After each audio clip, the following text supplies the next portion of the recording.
upkeep of the building, how their tax money is being spent. Yeah? Yeah. What's your view on it? I don't know, to be honest. I mean, for the most part, I feel like it's on a person by person basis, really, in terms of police constables. I'm a sergeant. You're a sergeant. Okay, Yeah. forgive me, sergeant. No, but no, you right. seem pretty cool. Your demeanour's good. We all are, to be fair, mate. I've no doubt. That's why I've tried to come in this one with a bit of a positive, kind of outlook, I suppose. Yeah. So do you live in the Thames Valley Police area, or? I'm asking you where you live. I'm just wondering. Yeah. If you've dealt with thereabouts. Thames Valley Police before. I have. I've dealt with Thames Valley Police. I've dealt with Met Police. So in terms of what I think of it, again, it's subjective. Do you know what I mean? It changes person by person. So. You had a good experience yourself, then? So today I've had an excellent experience. Yeah. Excellent. Yeah, so far so good. In the Met, I've had a few not so good experiences. What so about filming? By filming police, yeah. But obviously, I don't know. I've tried to change my approach a little bit. Do you know what I mean? At times, I've maybe been a bit intrusive. Do you know what I mean? So I have. But you know, I've been detained under Section 43 of the Terrorist Act for doing this. Really? Section 1 of PACE. Welcome back to another video. Today we're actually in Newbury, but before we get started with that, I want to speak about legalese. Now, for those that aren't already aware, legalese is a technical legal language. It's essentially the practice of reading in between the lines of law and legislation. I wouldn't go as far as saying that it's open for interpretation, but things can be lost in translation, and it is very technical, as I've said. So the first important thing to understand about legalese is to differentiate between what is deemed as unlawful and what is deemed as illegal. Now, for something to be deemed unlawful, a common law has got to be broken. Now, for a common law to be broken, a victim has got to be involved. So, you know, if I were to steal your bike, then obviously you are the victim, quite clearly. So these common laws were introduced, I believe, in the 12th century by Henry II. So please quote me on that if I'm wrong. But as far as I'm aware, it was by Henry II. So, as you are also aware, police take an oath to uphold these common laws, right? So no one can escape these common laws. They apply to everyone. I think they were introduced in the first place as a means of making everyone liable across the country, right? So say for example, you were speeding on the motorway and police were to catch you, you wouldn't actually be involved in unlawful activity. What you have actually done is violated an act or a statute, namely the Road Traffic Act. So in that case, what you've done is illegal. So it's important to differentiate between these two things, what is unlawful and what is illegal. So remember, for something to be unlawful, a common law must be broken whereby a victim is involved. And for something to be illegal, then all you've done is violated a statute or an act passed by Parliament. So I hope I've explained that well. I don't know whether this will be a recurring thing or not, but yeah, I'm probably not the best qualified person to be explaining this. This opening segment lays the intellectual groundwork for the entire audit. Rather than rushing straight into a police encounter, the auditor takes time to explain a concept that is often misunderstood: the difference between illegal and unlawful. This distinction matters because policing decisions frequently hinge on whether a criminal offense has occurred, whether a victim exists, or whether a statute has merely been breached. By introducing legalese early, the auditor signals that this audit is not about provocation, but about understanding the law as it actually functions, not how it's often assumed to work. I mean, the likes of Pinaki News and even Crimebodge himself. Okay, I think we've got to come down here. I think they would be better suited to be explaining such matters, but I just thought, rather than me just talking about, you know, what area I'm in, I'll try and spread a little bit of knowledge. So anyway, we'll pick this back up when we're outside the station. So we're just outside the station. This is Newbury Police Station, again part of Thames Valley. So yeah, I just watched that clip back. So again, when I was using the speeding example, it's important to note that obviously when you're speeding, technically there's no victim involved. So that's why it's deemed as illegal, right? Because there's no victim. So I just wanted to clear that up before speaking on that one any further. But yeah, like I said, let me know in the comments if this is something that you'd want me to continue doing. So I'm just going to get a few shots of the police station, because usually these videos just kind of spiral out of control pretty quickly, so I want to get a bit of context.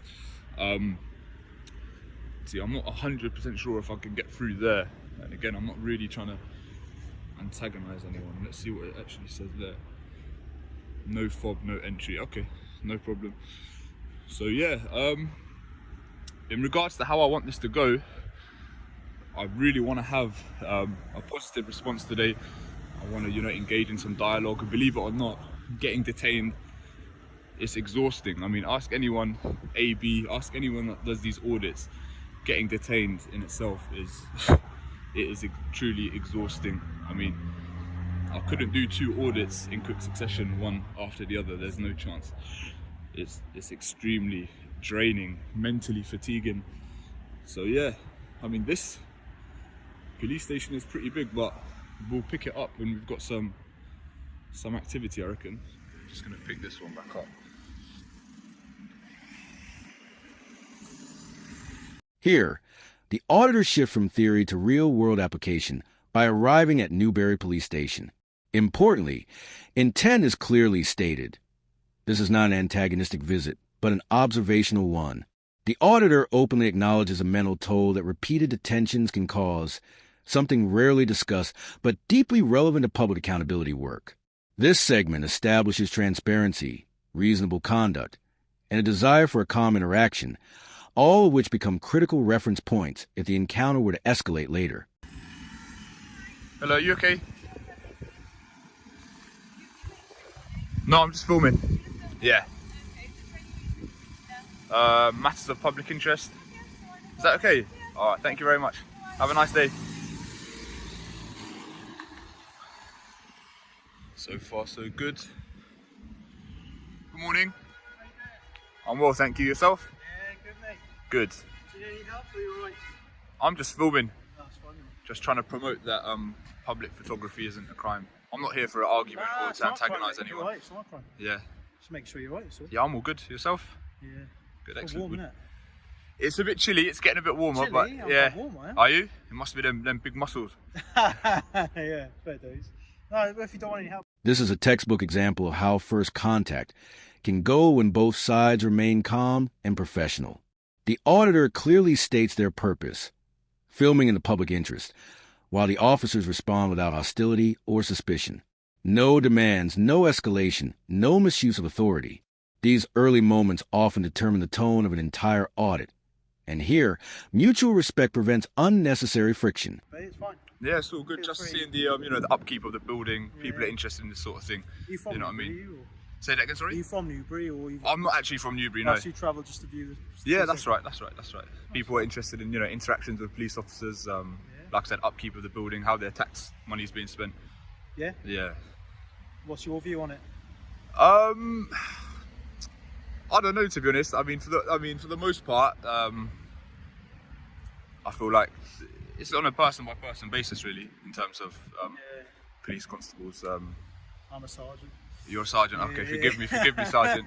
But no, you That's seem alright. you seem pretty cool. Your demeanour's good. We are, to be fair, mate. I've no doubt. That's why I've Yeah. tried to come in this one with a bit of a positive, Yeah.